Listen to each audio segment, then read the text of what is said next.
Hi, I'm Kalpana Singhal, founder and CEO of CXO TV, our flagship brand under the umbrella of Tech Plus Media Group. And you're watching Alpha Women, our new series to host such exemplary women leaders who have been scripting the growth story for themselves and their organization with zeal, dedication, and unswerving commitment.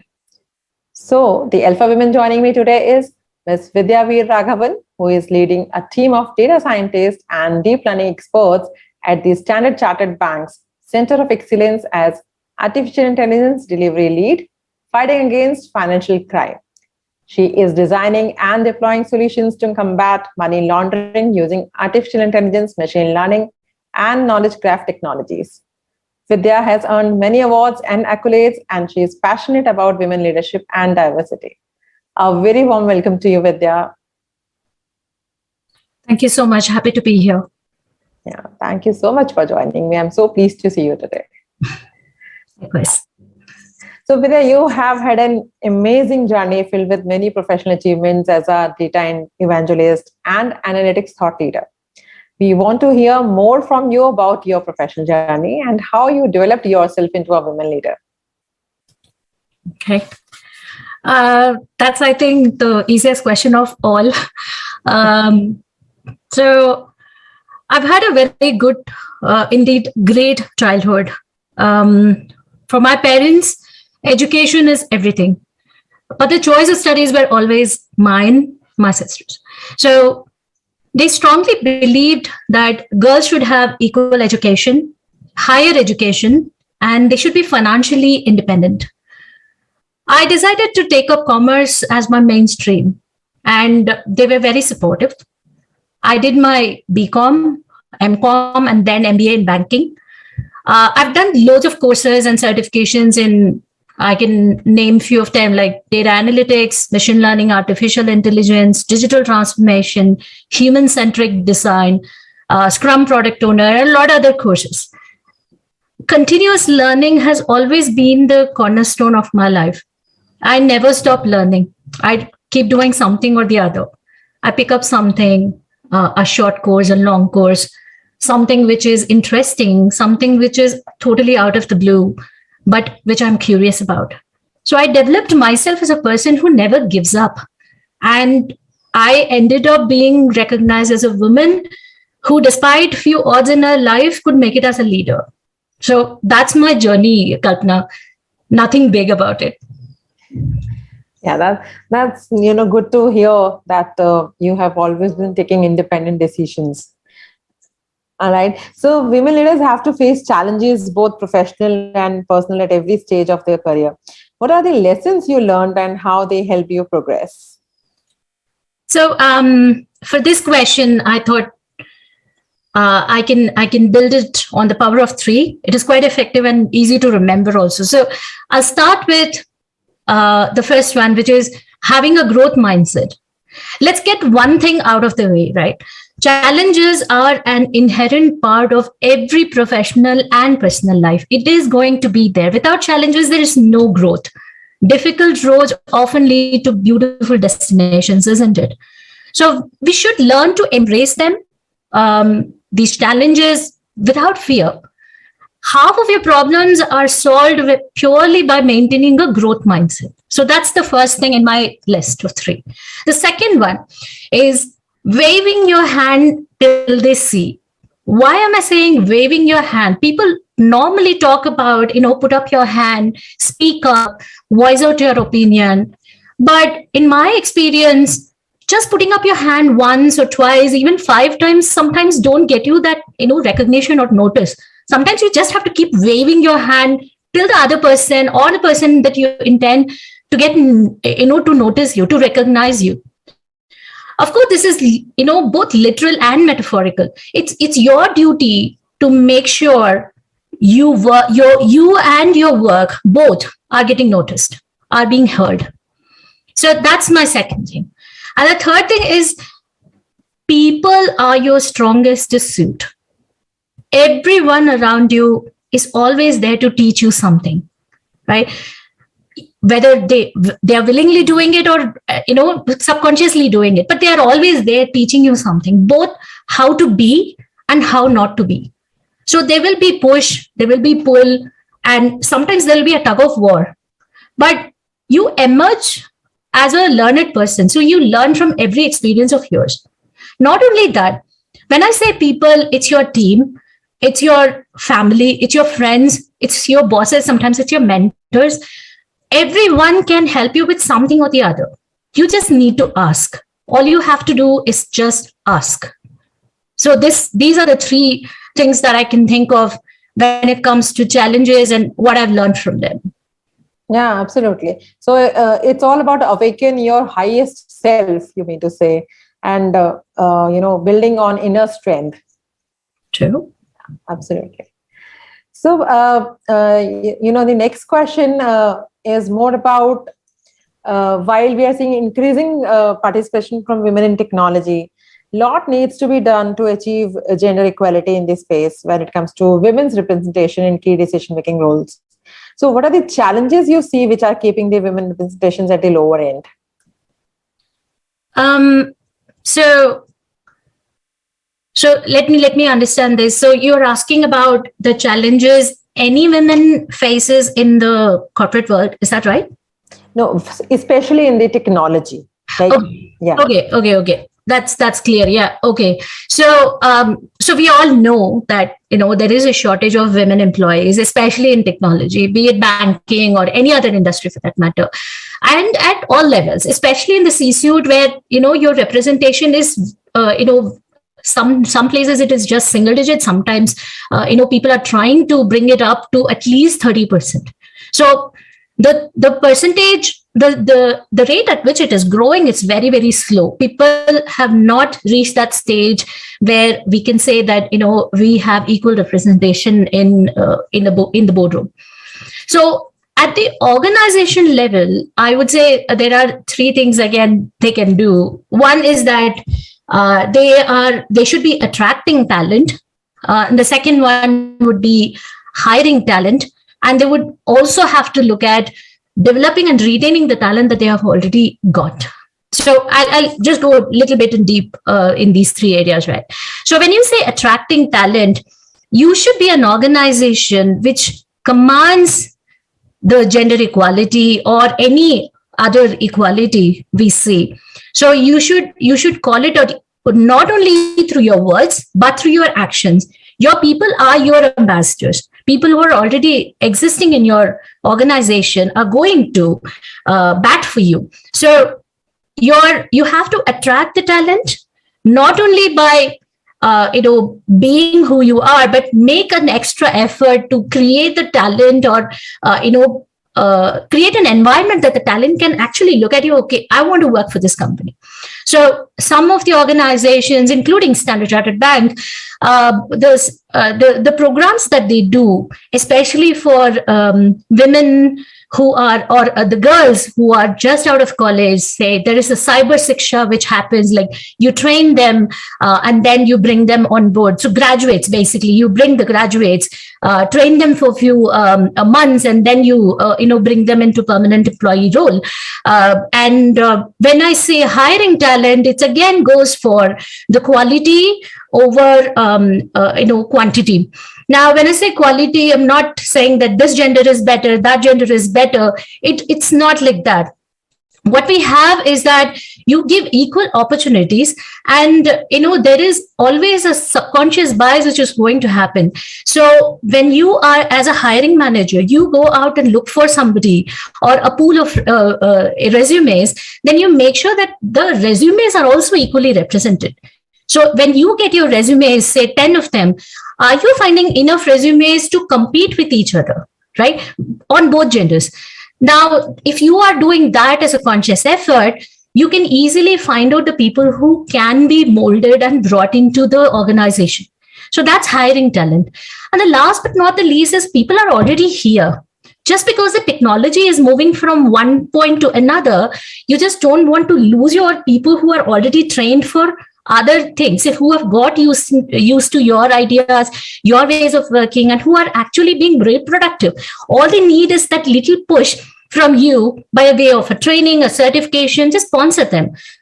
lot of banks do this, including Standard Chartered Bank, where they consciously bring in people, ask them what their aspirations are, what their global development is going to be, what is it that they want to do next, and they take a conscious effort to nurture them. So these are the three things that the organization can do.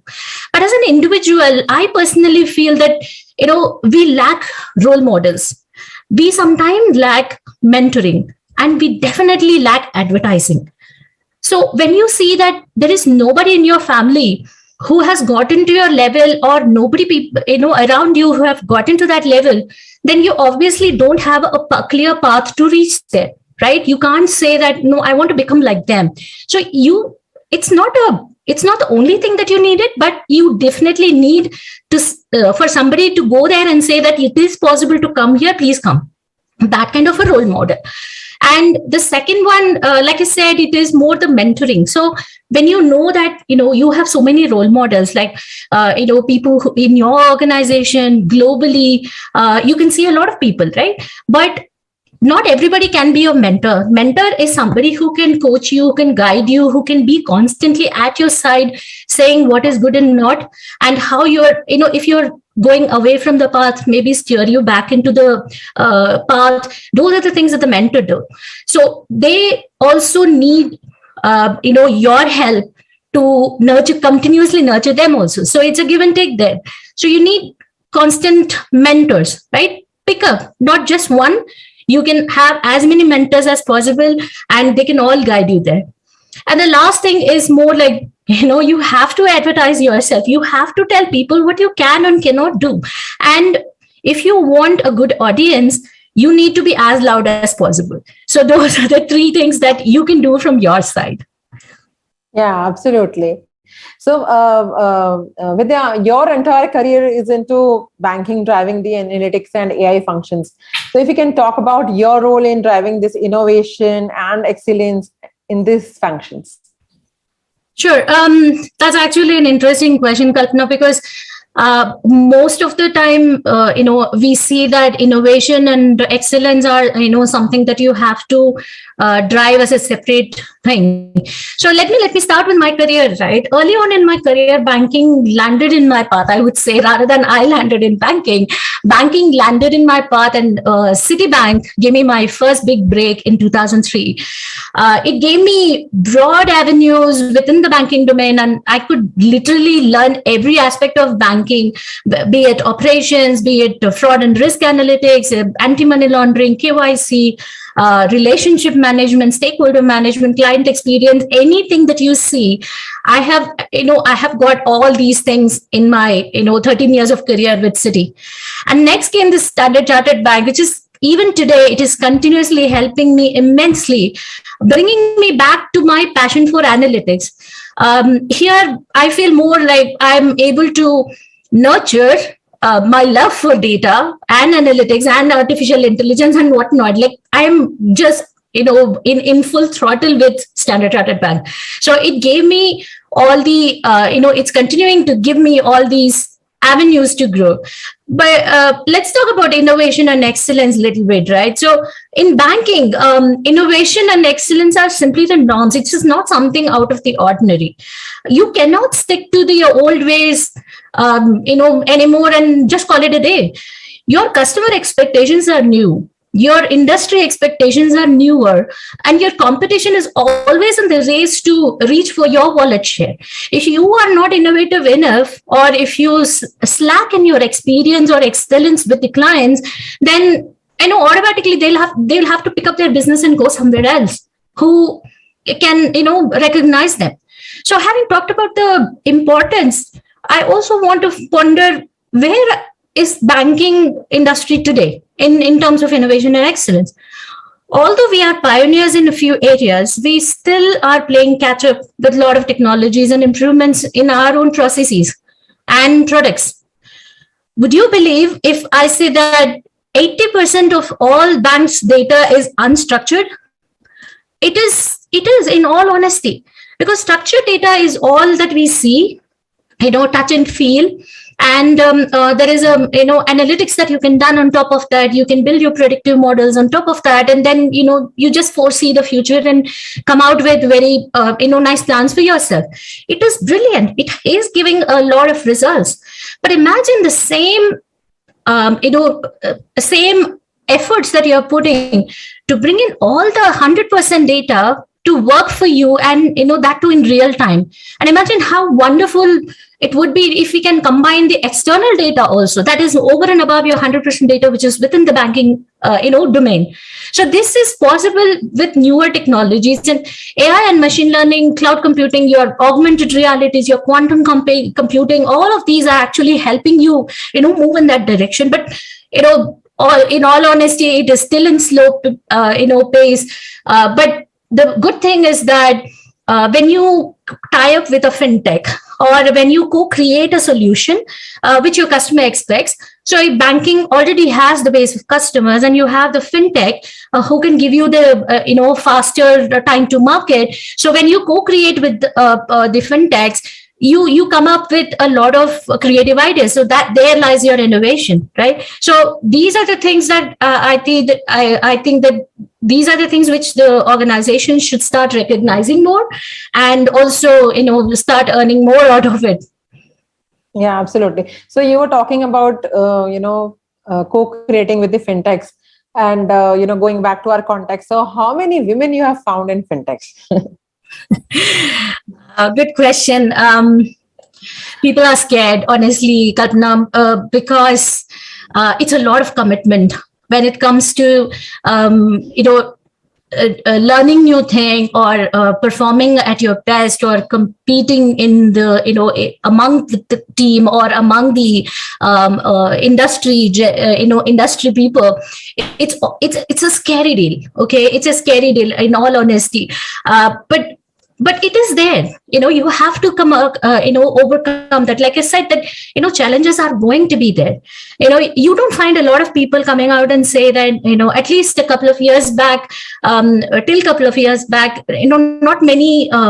We don't see them on the stage also. But a lot of webinars and seminars have started to happen, and there are many forums where people invite women in technology who are shining, who are really doing a good job, to give them a platform to showcase. I think those are the things which are bringing out. I would not say today that there is nobody. There are plenty of people who are doing a phenomenal job. All they need is that little advertising that I was talking about. That is little lacking, but I won't say there are no people. It is a scary world. We are ready for those challenges.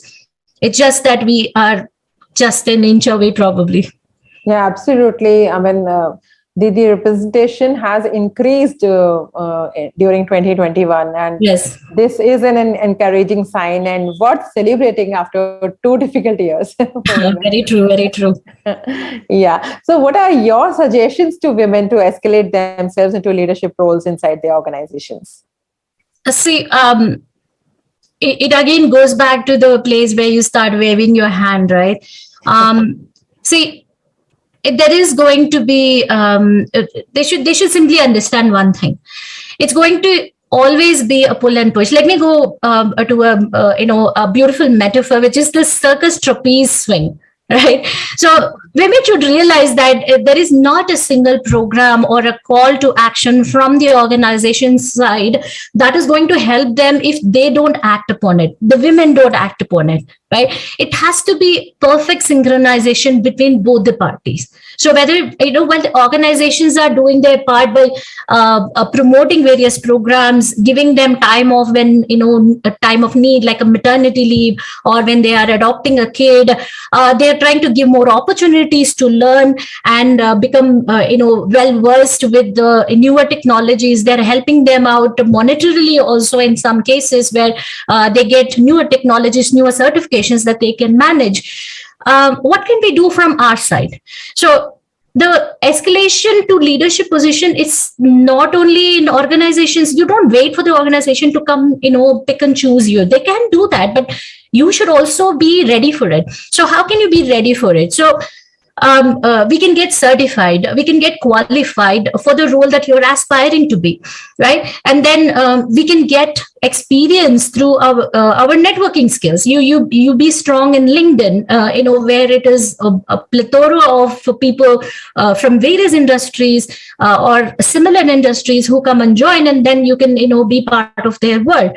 And you should definitely learn to market yourself. You have to build a brand for yourself, saying that this is how I should be positioned in the industry, so that people start noticing. And that's the last part I would say, that you continue to be curious and you continue to get noticed. Try everything that in your capacity to get noticed. So these are the things that they can do, and it has always worked in my case. And I don't just do a hearsay or I have read this somewhere, these are the 5 rules that you have to follow. It's simple experience. So in my past, whatever I've seen in the last 18-19 years of my career, so those are the things that I try to put it in words that people can easily understand. At least I would have thought that somebody would have told me these in as simple words. I could have been better in much faster. So these are the small things that you can do, Kalpana. I think it's not a big deal. It's just that little effort that you have to take. Yeah, women has to put her own effort and feel like every day is a Women's Day. Oh yeah. There is no need for us to celebrate it separately. I'm not against it. I'm very happy that people celebrate it. They recognize, they award people for their good work. You can't have every day as a birthday. Birthdays are special. It's similar to that. Women's Day is special, and it's internationally recognized, and a lot of people are falling in line about it. So that's quite good. Yeah, but each day matter. Absolutely. Yeah. I would say that your learning should happen every day. Your networking should happen every day. Every single moment is an opportunity for you. Think it that way, right? If you get an opportunity, what will you do? You grab it, right? So if you imagine every single moment as that way, every single day as that, why not? So if you don't have anything from morning till evening, also find that 10 minutes to go, learn about a new person, whether through online or, if you're in office, now that we have started to go back to office, if you're going back to office, then probably you can, find out a new person who's sitting on the same floor, but not really talking to you. Probably you get to know them over a coffee. So that's the networking. You never know, something might just jump out of it, right? Yeah. So it's all about keeping this strength to pursue your dreams and to stand resolute in your beliefs. Yeah. True. Yeah. All right. So, tell us something about, apart from your professional life, what are your hobbies, interests, and outside your professional life? Okay. So let me come with a caveat. Okay. I am a passionate person, and I am passionate about being passionate, if you know what I mean. So everything new attracts my attention. I want to try it out. If it really is something that I want to stick with, then probably I will. So I read a lot of books. I've started reading a lot of, non-fictional also. I used to read fictions few years back, and now it is, more the gurus or, something which has come my way. And, I'm reading Barkatat's recent book, To Hell and Back. So those are the kind of, reading is definitely one of my hobbies. I wanted to take something very light and also enjoy it. So I do, little dribbling and shooting with my daughter in the evenings. Basketball was never in my, schedule right from my childhood. It's something which my daughter likes. So I try to, be with her, do that. My elder daughter. Likewise, my daughter is also fond of basketball. Oh yeah. Now that we have moved to a newer place, and there are a lot of open spaces, so I like to go for a walk sometimes. Again, I can't stick with the schedule, so it goes down some days. So those are the things. Few things. I sing, I dance, I cook, I bake. A lot of things I have tried in my life. So something which have stuck is singing probably, and reading books probably. Yeah, that's really I'm so happy to know that you are living your life to the fullest. Oh, I can say that, yeah. So last but not the least, what message you want to convey to our aspiring alpha women? Okay. So again, it is all, with my experience and a few of the, people who have, I wouldn't say that we don't have any role models at all. There are a few people who have been ahead and have shown the way. So I've realized the worth of what American politician Shirley Chisholm once said, that if they don't give you a seat at the table, bring in a folding chair. It's not bad. There is always a first to everything. Shirley became the first African American to run for president, although she didn't win it, but she did. And Kamala Harris, we know that she is the first female vice president and highest ranking female in female official in US. She also has a history of being African American and Asian American. And Kalpana Chawla, she is the first woman of Indian origin who has gone to the space. There are other people who have stood ahead of us, like the first Fortune 500 company, Catherine Graham. She is the American newspaper executive. She became the first female CEO, although she didn't know anything about it, but still she took it and she really came out with flying colors. She really turned around the company, the Washington Post. Indian origin, I can call out Indra Nooyi, my idol. She's the first one to lead the soft drink company and the PepsiCo. And the latest one that I can add to the list is Citi's Jane Fraser. She became the first female CEO of any major US bank. I can go on and on about many more, more firsts around the world. The basic and common denominators among all these women are there. I would say that their aspiration and their determination. If you have these two lined up and you're dedicatedly spending your time, energy, and everything that you care for, I think that is that is the only thing that you can. That is the only thing that you need to move forward. You can give all the excuses, and I don't have money to do a specific course. But there are a lot of free courses available. You can pick up one of those. YouTube is always free, right? And you can say that I don't have a mentor. I never, I don't have a role model. There are people. You just have to, bring your magnifying glass and start looking. I don't know how to interact with people. There are even courses to tell you how to interact with people, how to build your brand. So all that you need is from within. All the others are external factors. The within factor is only the aspiration to become someone or something, and the determination that you take to reach that aspiration. I think if you have these, you're pretty much it. Yeah, absolutely. So we do have one woman at least against one Jeff Bezos. Thank you so much, Vidhya, for joining us today in the third episode of CXO Alpha Women. And I'm sure seeing inspiring women like you in leadership roles would encourage more women to pursue tech-related careers. Absolutely. I'm looking forward to see a lot of firsts, many more of them. I'm glad that I'm in a position, despite a lot of odds in my, both my personal life and my professional life, I was able to do it. If I can do it, anyone can do it. I always keep saying this. If I can do this, this is my motto for my daughters also. If I can do it, you can definitely do it. You're much more than, who I am. So you just have to, decide. You just have to decide. You have to practice and you have to be better. Yeah, that's very humble. Okay. So with this, signing off, Kalpana Singhal, and you can watch our past episodes at www.cxotv.news. For more updates from CXO TV, please like and subscribe to our channel.